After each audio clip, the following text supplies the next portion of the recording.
Hey guys, welcome back to the TTA Performance YouTube channel, and today I've got a special treat for you guys, one that I've been looking forward to working on. This is a pretty rare and unique opportunity. We have a 1980 Indy 500 pace car here, very low mileage car. This car has 1,800 actual miles on it. So the car's here for a little bit of maintenance, just to get it running a little bit better. It's been sitting for a long time. But I can't wait to show it to you guys. We're going to document a lot of stuff on here, and I mean, if you ever wanted a brand new Trans Am, this is it. This car is actually, as of today, which is July of 2024, this car is actually going to be going up on Bring a Trailer real soon, and actually going to auction. But I want to show you this car. I mean, this car smells like brand new inside. It's just amazing. So let me turn the camera around and we'll check it out. All right, so here it is. This is a 1980 Indy 500 pace car, one of 5,700 built. Does not have the billboards on the doors. They never put them on. I mean, still has its original Uniroyal tires. This car is absolutely brand new. I mean, brand new.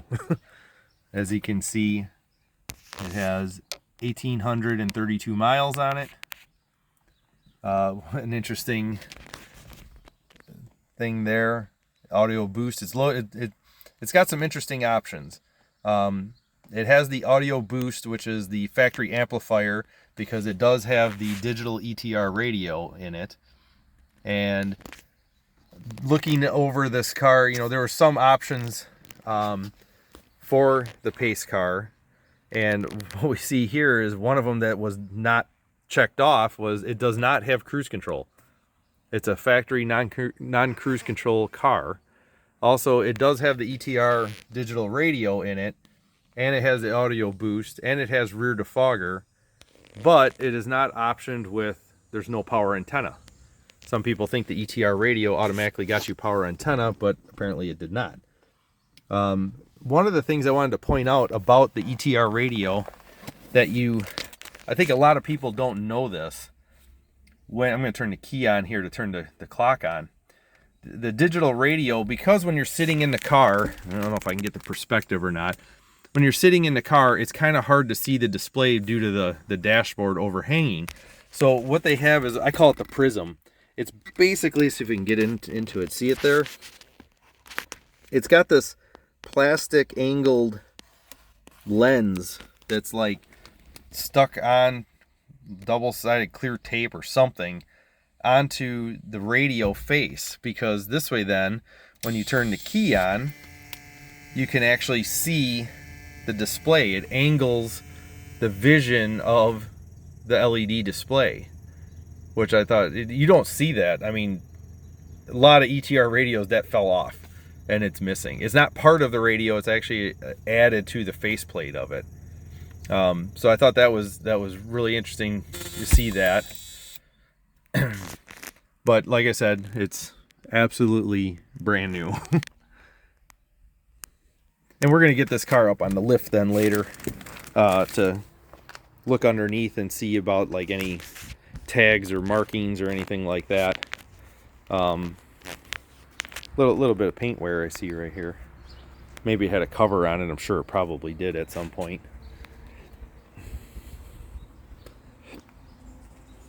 We have door edge guards on here. This body side molding I think was added, because usually the factory body side moldings, there's a rivet here and a metal end cap. This looks like it's a roll of something that was installed by a dealer. It's just stuck on there.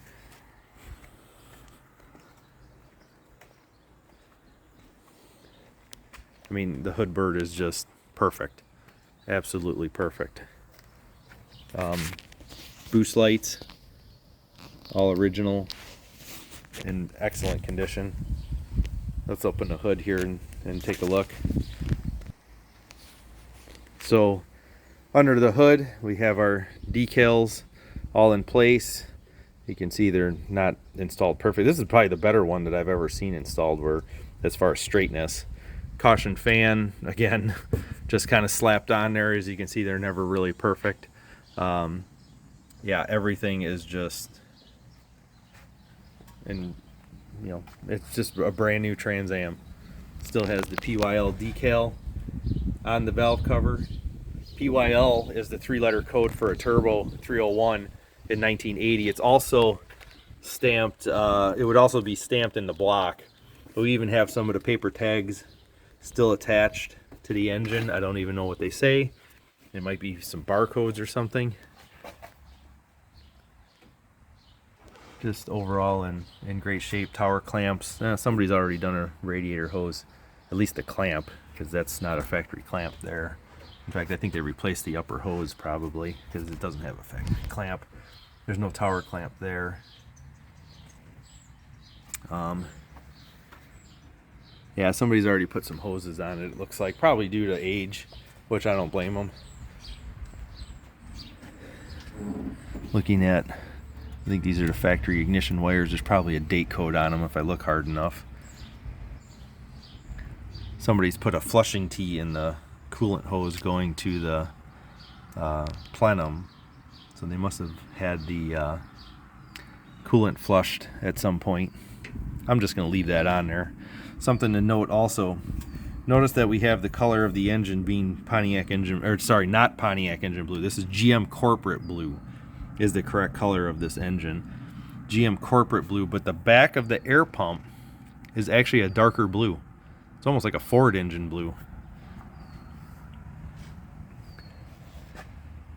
Yeah, somebody's gone through and replaced a lot of hoses and clamps. But yeah, I mean, air intake hose is original and pretty much like brand new. We got a couple tags here on the brake lines. We got fittings that are anodized still. Another tag down there. Tag on the proportioning valve. Another tag down there on one of the brake lines. Yeah, really, really cool. If you ever want to know what it's interesting that the booster, some kind of zinc plating on it, but if you notice, it's not the same zinc plating as the cap. And then we have tags on both of those. Yeah. Very, very cool. There's really not much wrong with the car. It runs pretty good. You can tell the accelerator pump in the carburetor is not good. It has trouble accelerating. It's a little stumbly.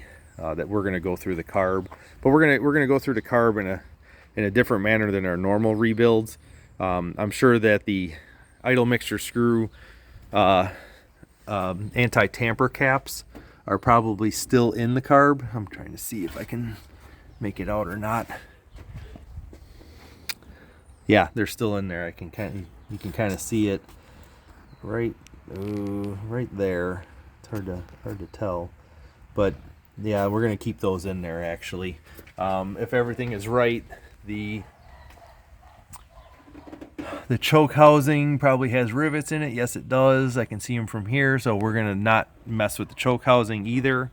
Basically, we're just gonna go inside the carb and clean it out real good, add a new accelerator pump, probably a new float in it. We're going to adjust everything. I might even upgrade the jetting like I normally do, just with a reformulated, with our ethanol blended fuels that we have around here.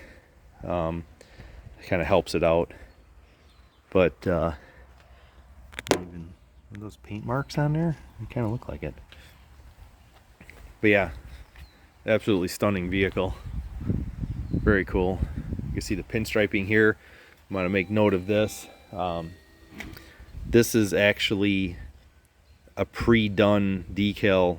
This is not two individual stripes. This actually has a clear coating over the stripes, and it was just like pre-formed. So it's not individual pinstriping like some people would think.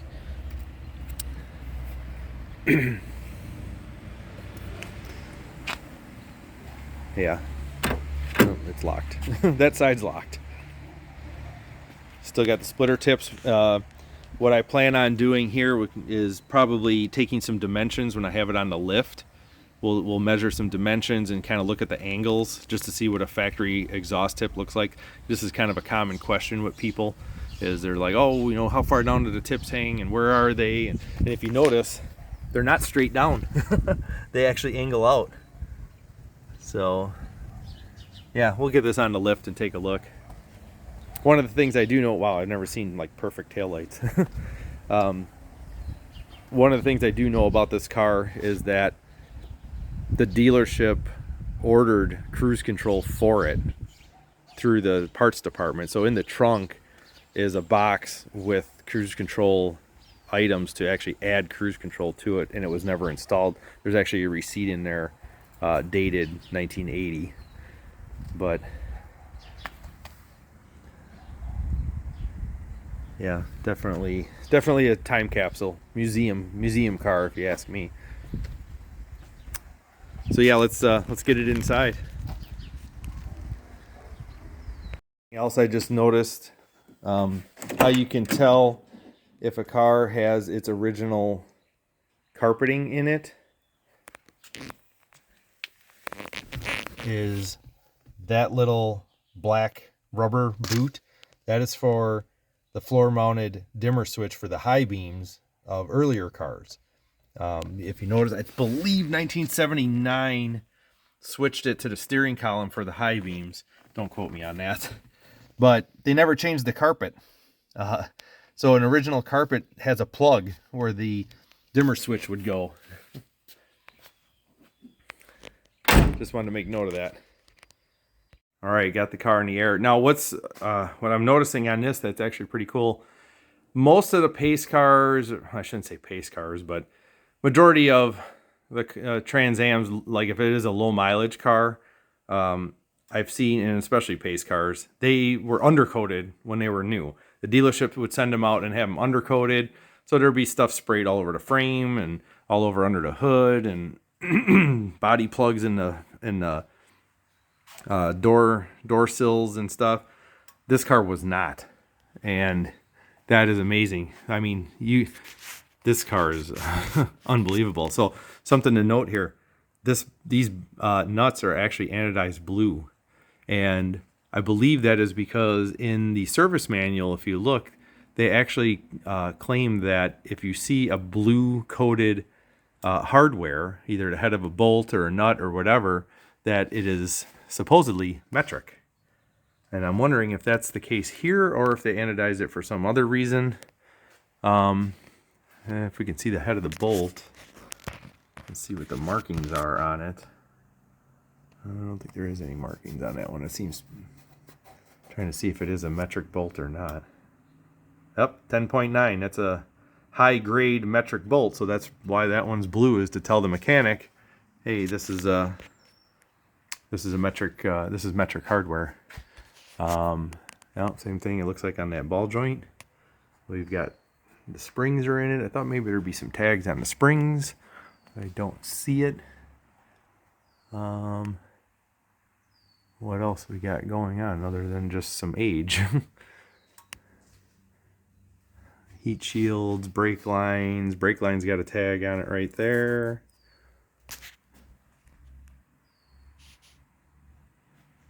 See, again, we got another blue coated nut claiming it to be metric on the transmission. Factory AC Delco catalytic converter, or AC actually. Factory bracket holding it on. Rubber mounts are like new. Look at these floors. Still has overspray on them. No undercoating. No nothing. Not even crusty. I mean, factory mufflers. Looks like something may have melted on there. Maybe some plastic or something. I mean, just all original. We got a paint dab on the cover. We got the big letter G. I've seen this before. We got the big letter G on there. I wonder if that stands for G80, meaning that this is a posi rear end. G80 was the RPO code for locking differential or posi traction rear end. We've got tags on the leaf springs. Looks like we've got some kind of tar paper in here that just fell out. Not even sure. That doesn't really look like anything important. Got another tag on the brake line. Some overspray paint of green. Don't know what that is. Looks like some kind of chalk mark here. Looks like factory mufflers. They have some condensation weep holes in them. Gas tank. Looks like brand new. Again with the tag on the rear leaf spring. So here's our tips. Those tips actually angle out really far. I mean, I've been angling out the tips on the exhaust that I do, and I don't even angle them out that far. We'll lower it down a little bit and try to take a measurement there of the rear of the tips, but they're down pretty far. They're down pretty far. Yeah, look at that. That's an amazing angle there. That's a pretty good angle. But yeah, just unbelievable.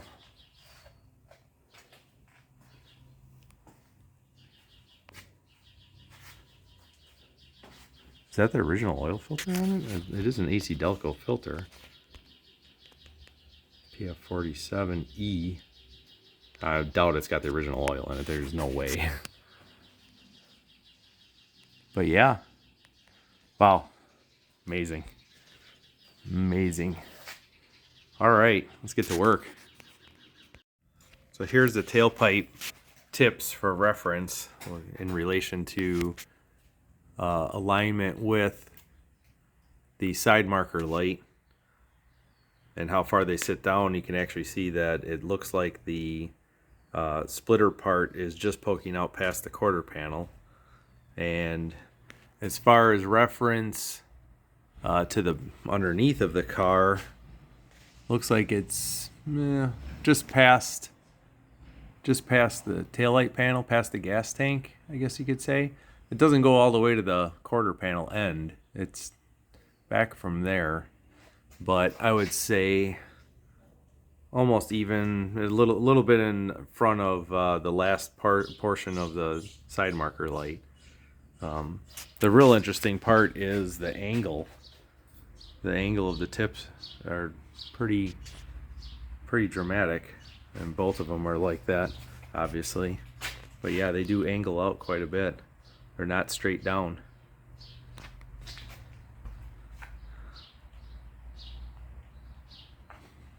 But for sure, for reference, that's where they are. All right, we just got done with the car. It's all we ended up doing was putting a fresh set of spark plugs in it, going through the carburetor, rebuilding, well, basically rebuilding the car, but staying away from modifying any of the anti-tamper screws and so on. And we did upgrade the jetting and metering rods to let it run a little bit richer, and the car runs great. It's taking wide open throttle, no problem. No more hesitations or stumbles. It's a brand new Trans Am, so be sure to go and look on Bring a Trailer. I don't know when it's getting listed. It should be getting listed soon. This is it's actually Friday, July 19th right now, and I don't know when it's getting listed, but if you're watching this video before it gets listed, be sure to check it out, and we'll catch you next time. Thanks.